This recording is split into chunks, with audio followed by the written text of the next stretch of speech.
Okay, yeah. So this is Willis. I'm gonna share my key learning points that I have identified for myself in lesson 8 of CAG 4. Yeah. So for lesson 8, I was one of the coaches that conducted the lesson. Yep. So the RJ question asks for 2 key learning points, either from yourself or from your peers. Yeah, I've identified one key learning point for my own, based on the feedback that is given also, and another one that is from a teammate of mine who also was coaching today. Yeah. So the first key learning point is for myself during my coaching session. In the moment, I was a bit flustered and ended up giving away some of the answers or the hints that were my guiding questions. Yeah, part of my guiding questions. Yeah, so because of that, the answers that I wanted them to discover on their own were actually given to them by myself lah. Yeah. So in one scenario, for example, I had over explained a certain concept because my lesson was based on maintaining possession through passing. Yeah, just maintaining possession, creating open space. Yeah. So one thing that I noticed during the Q&A session was that I actually mentioned the key learning point that I wanted them to identify, the tactical problem for them to identify before they even answered it on their own. Yep. So that is actually one thing that I can improve on, because yeah, part of the Q&A is to guide the students to identify the tactical problem by themselves rather than the coach teaching lah. Yeah. Then secondly, the second key learning point is actually in terms of Danon's coaching session. Yeah. So there is a slight marginal error in terms of how the lesson was conducted because of the profile of the students. Yeah. So logically speaking, based off the experience that I had being a participant in his video, the coaching session was not meant for participants of a lower caliber.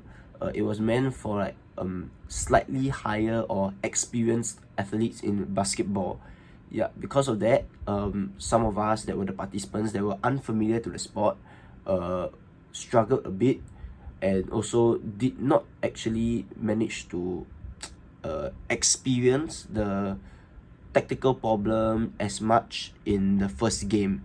Yep. So the design of the game was actually very well thought of in terms of the scoring system. For example, he mentioned that the 3-pointer is now 4 points, mid-range shots are 3 points, and shots in the paint are actually 1 point. Yeah.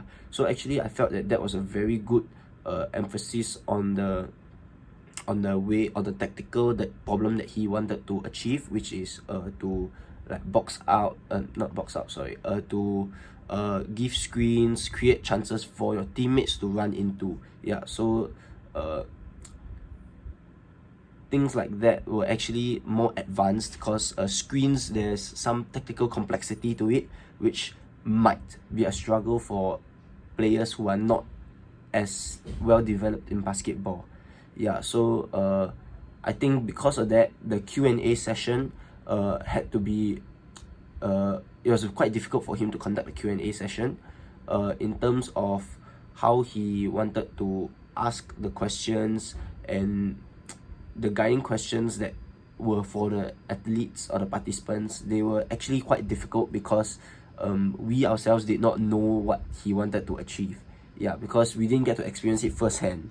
Yeah, so maybe one thing that he could have done better would be that during the coaching session of game 1, he could have implemented more rules to emphasize more on screening, or the pick, something like that lah. So by adding new rules that might help to enforce this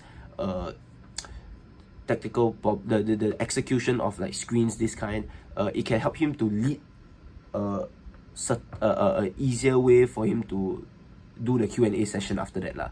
So things such as a man-to-man marking, it might help to create more space to have a screen, because the defender would be too committed to a certain player. Yeah, so things like that can be a good addition to the coaching session. Yeah, so these are my 2 learning points. Yeah, and that's all I have. Thank you.